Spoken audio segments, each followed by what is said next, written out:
Hello and welcome in to another episode of Main Street Preps this week. I'm Russell Vannozzi, joined as always by Tyler Palmateer, and we have a lot to get to today as the spring sports postseason continues to heat up. In just a moment, we will talk with Centennial baseball coach Rob Baughman to get his take after his team won the district tournament and is in good position now heading into their region tournament. We'll also break down kind of where every sport stands right now in the postseason in our second segment, so be sure to stick around for that. Before we get started, though, I want to remind everybody this podcast is sponsored by the Tennessee Highway Safety Office. Fans don't let fans drive drunk. Let's go ahead and welcome in Rob Baughman now. He's going to join us here on screen if you're watching on video. Rob, how you doing this morning? Oh, I'm doing good. Thanks for having me. Yeah, we appreciate you being here. Hey, Rob. And how you doing? So, Rob, you guys took care of business last weekend in that District 11 4A tournament with 3 straight wins. I know you guys have taken some lumps a couple times this year against a really tough schedule, but what do you kind of make of where your team stands right now heading into that region tournament? Well, it's funny you say that because me and our coach were just talking about this the other day about how the last 2 years we started off pretty slow, but ended up doing all right. We won the district last year, and then actually winning the tournament this year has been a big deal for us because, this year we didn't have the automatic bid. So it was good for us to win the district tournament. So I feel pretty good. We're playing good baseball right now.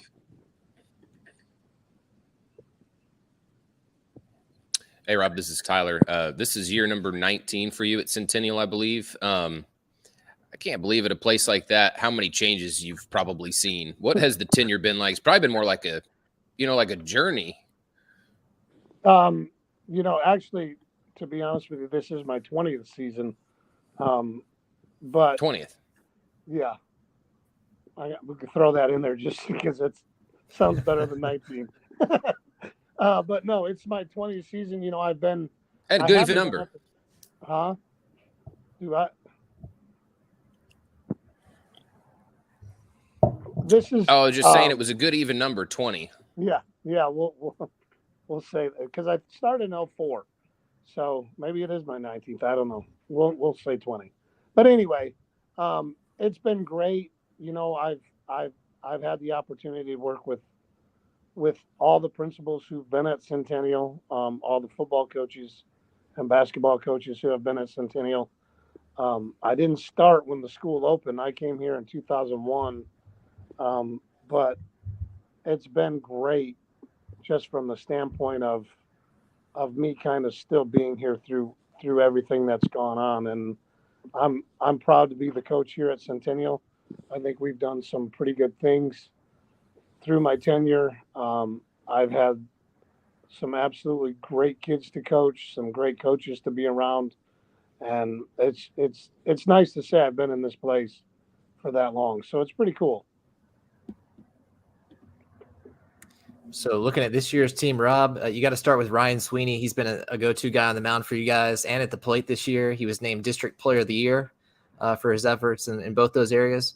How is everything lined up for Ryan to have such a special year this year as a senior? Ryan works extremely hard to be good. I think that's what sets him aside from a lot of other kids is that every single day he has a routine. Every single day he's doing something to better himself as we go forward. So again, it's kind of like we talked about earlier with our team is like we try to get better each and every day. And that's what we're trying to accomplish. And that's, from the time Ryan starts in August and September, he has a clear routine and he knows exactly what he wants to do in order to accomplish what he's accomplishing now. And his work ethic is great. His attitude is great. I really can't say enough good things about Ryan that, he's going to do really, really big things just because of how hard he works and his dedication to what he's trying to do. Hey, you brought in, Rob, a freshman, Braden Serbin. I hope I said that right. To pitch the district championship. To pitch the district championship game against Brentwood. That's kind of unique. What can you tell us about Braden? Braden earned this year. When he came in, I saw him pitch. He pitches in the same summer organization that I coach in, and I had the chance to watch him pitch, and to know that he was coming here, we were really excited about it. I didn't realize he was going to be truly that good that he is right now. But I mean, he's pitched against Stewart's Creek. He's pitched against Mount Juliet, Franklin, Brentwood. So he's faced some really good Columbia. He's faced some really good competition. And, him being a freshman and the other two being seniors, we actually have another senior, Eli Lamb, who's just starting to get healthy now again. But Braden deserved it. He's pitched in some big games for us. We did have a little bit of a leeway that if chances are we did lose, we had an opportunity to come back on Monday and play. But we had all the confidence in the world in him. And, he pitched a heck of a game. He gave up 8 hits, but only gave up 1 run, which is pretty fascinating when you think about it, because, that's a hit every inning, and he only gave up 1 run. So that's a credit to the way he pitched and what he got accomplished. So that's only going to help us going forward too, for sure. You mentioned Eli Lamb, and that was actually going to be my next question. Remember last season I got to come out and see him pitch. I was actually there really to see AJ Russell pitch for Franklin, and you guys had Eli Lamb going that night, and he really went toe for toe with him. The Tennessee signee who's playing really well now for the Vols, right. But I think you guys won that game on a walk-off single. Anyways, was really impressed with that outing, and I know Eli has been kind of the ace for you guys over the last couple of years. You mentioned he's just starting to get healthy. He did throw a complete game against NBA a couple weeks ago. Right. Came in to close your district semifinal win over Franklin. So what does his availability look like going forward? You expect him to be a full go, or are you still kind of working him back into it? No, I'm hoping that he'll be a full go. The way that the regions are set up this year, which is different from last year, he's ready to go whatever we need him to do. If we need him to relieve, he'll be able to come in as a reliever. If he needs to start, hopefully we can work it out that way where he can start. But with the way that the regions are set up this year, our goal is to win 2 games, and then however that works out, that's what we're trying to get accomplished right now.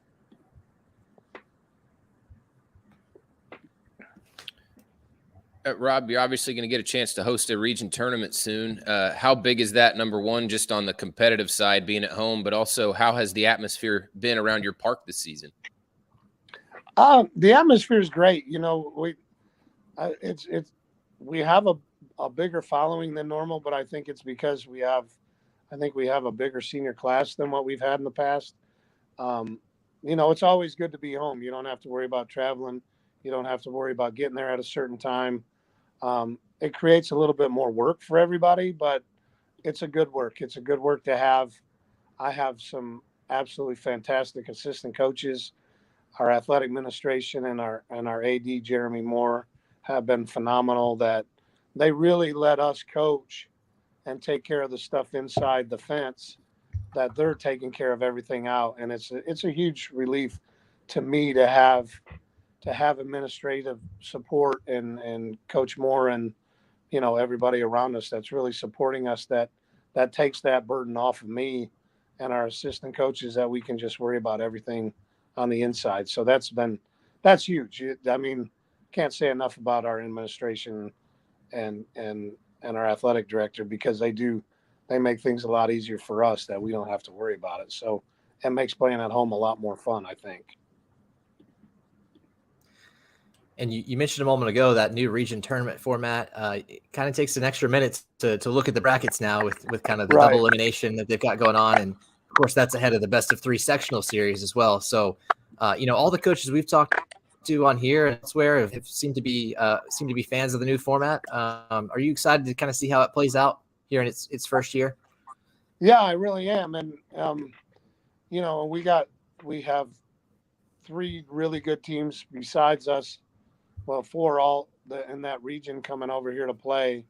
It's going to be a lot of fun. It's a whole different format. So I think it's going to be a lot more fun than it's been, where you actually do have at least an opportunity that if you do get beat, you have an opportunity to maybe have a chance to advance still. Where, in the past, that Monday game or the regional game, the single elimination, it's tough. It's tough to play. It's tough to deal with. It's tough to, you get a guy who's hot on the mound, which we faced just like they've, prime example was last year with Eli, going over to Summit and just pitching probably one of the best games he's pitched all year, where Summit's a really good baseball team. So I think it's going to even things out a little bit more, find out who truly are the two best teams coming out of our region. And it'll make for a fun weekend, that's for sure.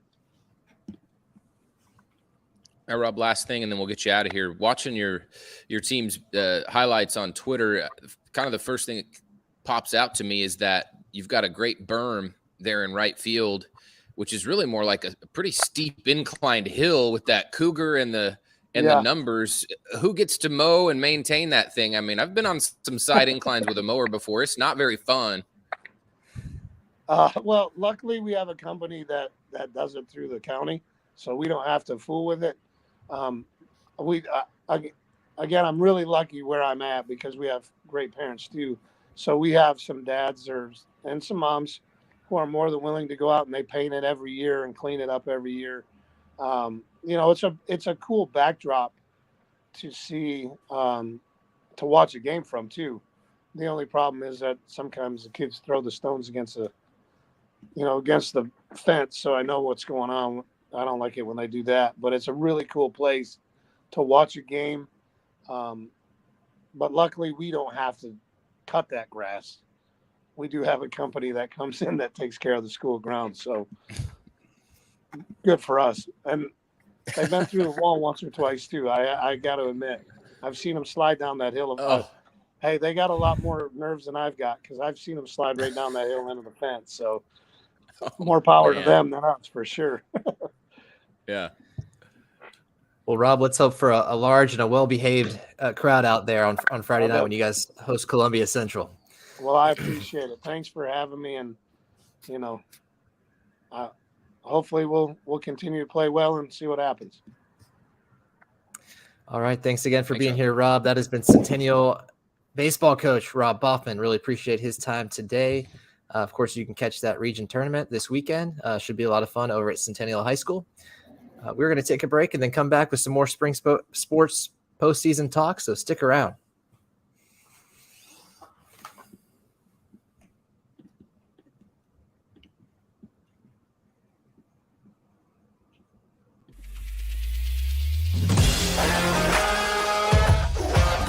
Hockey in Music City just hits different.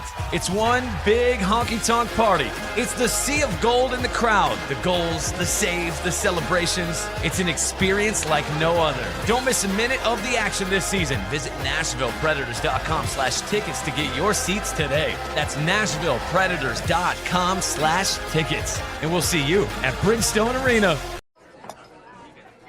You've been putting back a few, and a few becomes a few too many. For a moment, you think about calling for a ride. Nah, you live nearby. What's the worst that can happen? You get pulled over, your insurance goes up, you lose your license, you total your car, you kill someone.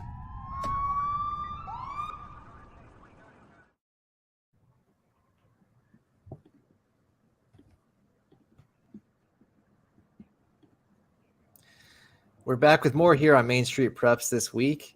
And just looking down some of the postseason tournaments, Tyler, that Division II AA Middle Region baseball tournament that happened last week caught some headlines. It had really everything you could want and then some in a tournament. I guess, we recorded this show about a day before you broke that big news last week about the Innsworth Father Ryan game, but just take us through kind of the sequence there and what happened to Innsworth season and how Father Ryan was able to go on and now they're kind of in prime position to try to get to the state Final Four. Yeah. Yeah, I mean, just kind of look down the line of all the stuff that happened in that. Father Ryan gets all the way through the bracket. The lower seeds kind of tend to win out. Innsworth's mishap, which is, of course, unfortunate, kind of just gains some national attention because our circuit aggregated it, and a lot of people I think it caught a lot of people's attention because of that. And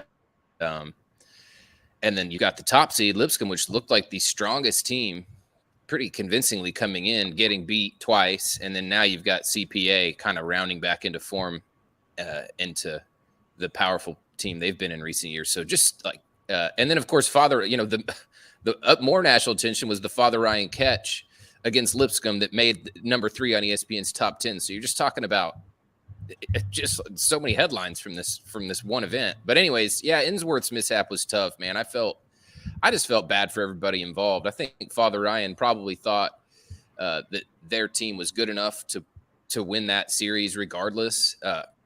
And they didn't need the help necessarily. And it would have been fun to see that go to a game 3. That seemed like a pretty competitive series. And then you just hate it for Innsworth's players and seniors. I saw a lot of people chime in that kind of blaming the TSSAA. I mean, that's their rule, and when it comes to a forfeit situation, coaches just have to know that rule.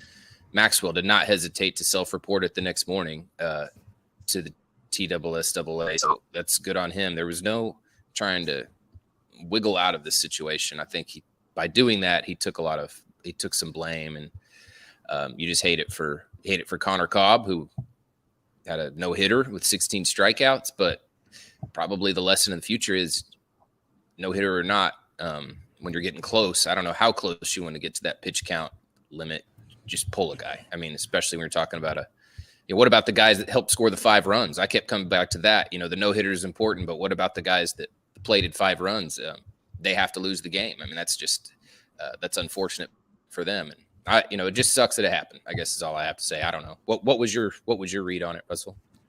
Yeah, you really have to hate it for the seniors there. I mean, Connor Cobb will be back next year. Vanderbilt commit, he's a junior and he's still got another chance at this thing. But yeah, just to go out like that really, really stinks. But, credit to the Innsworth coach for having the integrity to self-report that. And I'm sure that was an excruciating call to have to make, but it was the right thing to do. It's the rules in place for a reason, to protect these young kids' arms. I mean, we were just talking with Rob a minute ago about their ace, dealing with some injury stuff. And I mean, you just see it across the board. There's guys, high school kids that have to have Tommy John surgery or, either in high school or shortly afterward. And you just hate to see that kind of stuff. So anyways, but credit to Father Ryan though, for taking advantage. James Henson making that catch in center field, just taking the hit against the wall like a champ, bouncing right up. And good work by Brett Hyde too to get that video. I'm sure he's going to be talking about that ESPN hit that he got, even though they didn't necessarily credit him. He's going to be talking about that for a while. So that's a shame. Yeah. There isn't really a better hype man, I don't think, in any sport around than Brent. If ESPN didn't give him a shout out, we sure can. I mean, obviously he's a Lipscomb dad, but he's really kind of a D2 AA middle region dad. He never shies away from highlighting those other teams. And so we should probably give Brent a shout out if nobody else will. And we can stand alongside him as, somebody that didn't get credit for our work in that whole situation. And the Barstool at least linked over to us, but there were some other sites that did not. But we'll leave those nameless for now. Moving on to softball, I got to see a good one last night. DCA and Columbia Academy in the Middle Region Division II Single A Middle Region title game. That one went a long time, Tyler. I was there for 5+ hours. It turned into a doubleheader because Columbia Academy forced that if necessary game. And so, Columbia Academy is now in the driver's seat there to get back to the state Final Four. DCA is going to have to do it the hard way. Host a series this weekend against Grace Christian Academy from Knoxville. And then the winner of that will play USJ for a spot in Murfreesboro. But these are the teams that met for the state championship last year. Now they've played 3 really close games this year. DCA, of course, got one last week, sent Columbia Academy to the losers bracket in that tournament, but certainly still a chance that they'll meet again in a few weeks in Murfreesboro. Yeah, did they look like teams that had, I don't know, that met for the title last year? Did they look like two teams that could meet for the title this year? We probably had our counterpart Mo Patton covering that game last year, so he might be a better judge of that talent. But I mean, do you think DCA can get through and this could happen again? Yeah, maybe so. I guess it'll really just kind of depend on how their pitching holds up. Having to play those extra games this weekend is going to be a lot on Bailey Shepard, and then their second pitcher is Madison McHenry, an eighth grader who looked really impressive, by the way. I know the stat line didn't necessarily show it on the pitching. Evidently, she hadn't pitched in a couple of weeks, but she's looks like a great hitter, had a home run, had a couple others that would have been home runs if she wasn't so far out ahead of the pitch. I mean, just clearly going to be a really talented hitter and pitcher in the years to come. So when you pair her with Shepard, who's only a sophomore, I mean, even if DCA doesn't get it done this year, they've got a really bright future with a couple stars there. Yeah, that's crazy. Both those players so young. Yeah, and then Columbia Academy too. They lost a lot of their good seniors from last year, but they still have a few seniors this year. And what I wrote about today, you can find it on the mainstreetpreps.com, was they have a sophomore class, kind of a budding sophomore class that's playing really well too. So yeah, certainly two teams that could meet again. We'll just have to kind of see how it shakes out. Mm-hmm. Yeah, kind of moving on to soccer. That's where I was last night. And of course, you kind of caught some soccer as well. Grace Christian finds a way to beat Donaldson Christian with. You'll have to tell me again how many penalty kicks they needed, but you kind of caught that. GCA moving on and now in good position after winning that title game. Yeah, I thought I could just run over there and get a quick video of the game-winning penalty kick, but turned out to be a long shootout because it was just such an evenly matched game. The whole 100 minutes went by without a goal. And then both teams actually had to use their entire starting lineups, or I guess who was ever left in their lineup, all 11 players, including the goalie, as shooters. And finally, Ty Peterson had kind of the game winner at the end to win 5-4 on PKs. But yeah, you can't get any more evenly matched than that. But Grace Christian, of course, that defending state champion, still alive just by the skin of their teeth in the Middle Region tournament. Yeah, and I don't know how Division II does those post or those overtimes. I know that last night I was watching Ravenwood and Franklin in the District 11 AAA semis. Really crossing my fingers for no overtime because I believe they do 2 10-minute overtimes, no golden goal, and if it's not settled then you go to penalty kicks. That's like a hockey postseason, or a hockey overtime situation. You better settle in if the teams go to an extra period. So yeah, kind of on the public school side, that was go ahead, Russell. Oh, I was gonna say, yeah, that's what it was at DCA. So that game took well over 2 hours last night. It was the same situation. Man. Yeah, that's a long time. So yeah, going kind of to the Division I side of things. Ravenwood lost to Franklin last night 2-1. That one did get settled in regulation. And then I kind of look over to the 10 AA district tournament where MLK beat Hume Fogg to advance to play Valor. The thing you hate about that postseason setup is that you've got, really MLK and Hume Fogg are really teams that ought to be deeper in the postseason because they're such small districts. They have that elimination semifinal, which is just too bad. I mean, you hate that. It's how it is, so nothing you could do. But it will change, I know for sure, in District 11 AAA next year. That'll be a bigger district, so won't be necessary to have that early of an elimination game. So that's a couple things going on in those districts. Then you've also got Antioch and Hillsborough, of course, meeting in their finals in that district. So that'll be interesting. The 10 AA's really kind of been, Valor being the state runner-up last year.